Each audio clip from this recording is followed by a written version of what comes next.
Seringkali ahli bid'ah memakai perkataan zaman dulu tidak ada tanda baca dalam Al-Quran. Baru dibuat untuk mempermudah. Dan ahli bid'ah mengatakan kita bid'ah membaca Al-Quran dengan tanda baca. Ini kayaknya nggak ikut ini kajian kemarin nih. Ketahuilah Pak, yang tidak ada dan tidak dilakukan di zaman Nabi itu tidak lepas dari 3 keadaan. Ini pernah saya sampaikan. Ya. Sesuatu yang Nabi tidak lakukan tidak lepas dari 3 keadaan. Keadaan yang pertama, Nabi tidak melakukan karena belum ada pendorongnya. Belum dibutuhkan di zaman Nabi. Contohnya apa? Ilmu nahu, ilmu sorof, ilmu usul fikih. Belum dibutuhkan. Kenapa? Orang bahasa Arab para sahabat jago-jago semua. Ngapain belajar ilmu nahu sorof? Orang Arab. Ya. Ketika Nabi telah meninggal, banyak orang-orang yang non-Arab masuk Islam, tidak paham bahasa Arab. Akhirnya terjadi kesalahan di dalam membaca Al-Quran. Berarti pendorongnya muncullah di sini. Ketika muncul pendorongnya, Ali bin Abi Thalib menyuruh Abul Aswad Ad-Du'ali untuk meletakkan tata bahasa Arab. Bid'ah bukan. Secara istilah itu bukan bid'ah.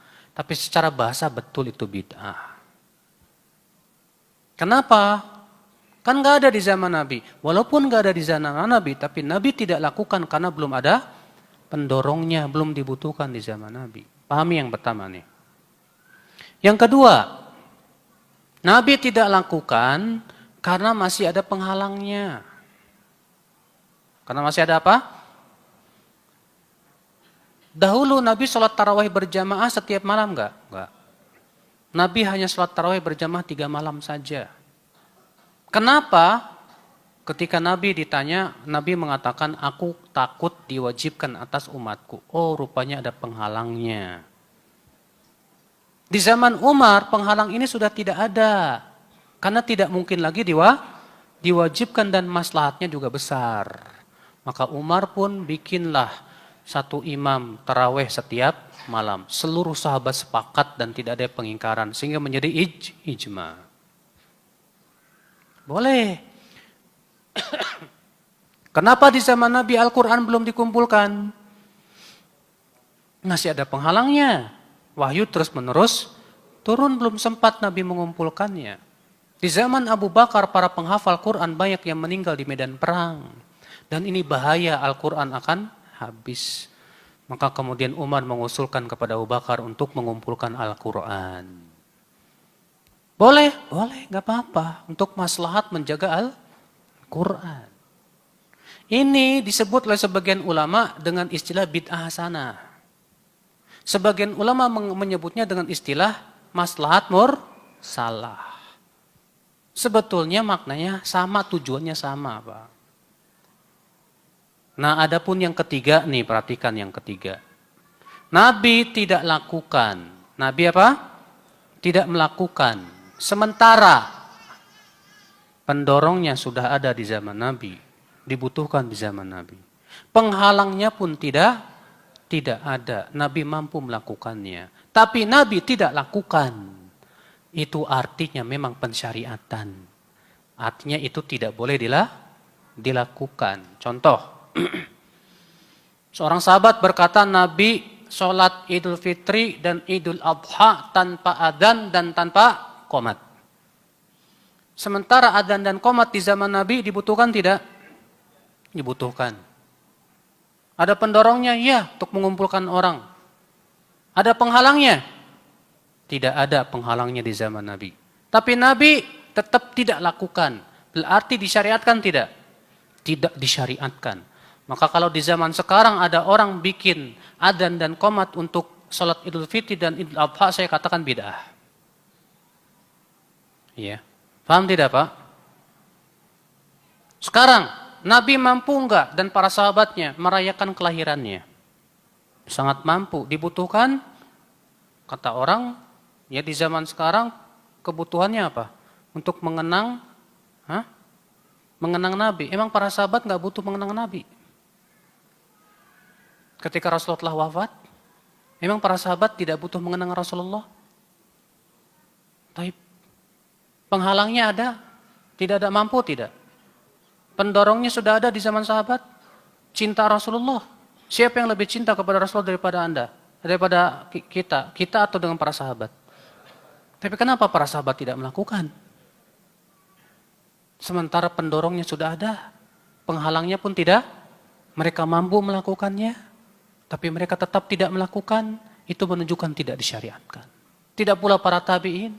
Tidak pula imam yang 4. Ternyata baru muncul pada tahun 362. Itu pun yang pertama kali melakukannya orang Syiah. Banu Fatimiyah. Ikhwatul Islam. Azani Allah wa iyyakum. Paham ini.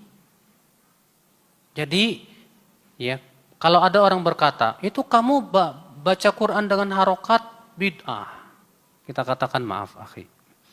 Kita kembalikan tadi kepada kaidah-kaidah tadi. Kenapa di zaman Nabi belum ada? Karena masih ada penghalangnya. Al-Quran belum dibukukan karena memang terus-menerus wahyu turun. Tapi ketika muncul, paham tidak? Pendorongnya dan maslahatnya besar. Makanya Pak, itu yang diinginkan oleh Imam Syafi'i maksud daripada bid'atun mahmudatun. Bid'ah yang terpuji. Mereka yang mengatakan adanya bid'ah hasanah selalu berhujah dengan perkataan Imam Syafi'i. Imam Syafi'i berkata apa? Al-bid'atu bid'atan. Bid'ah ada dua macam. Bid'ah yang terpuji dan bid'ah yang tercela. Tapi lihat prakteknya Imam Syafi'i. Imam Syafi'i mengatakan maktam, berkumpul-kumpul di keluarga kematian dan makan-makan di sana itu apa? Bid'ah. Di zaman sekarang apa? Nggak apa-apa. Imam Syafi'i mengatakan beribadah dengan cara apa? Pukul rebana sambil nyanyi-nyanyi yang disebut dengan sama. Itu bid'ahnya sufia. Di zaman sekarang apa? Bid'ah hasanah. Di zaman sekarang itu bid'ah hasanah terlalu lebar, Pak. Jadi setiap yang dianggap baik jadi bid'ah hasanah. Ini enggak benar, ini malah membuka pintu bid'ah selebar-lebarnya dalam agama ini. Makanya perhatikan, yang diinginkan oleh para ulama terdahulu dari bid'ah hasanah itu apa? Makanya sebagian ulama mengungkapkannya dengan kata-kata maslahat mursalah.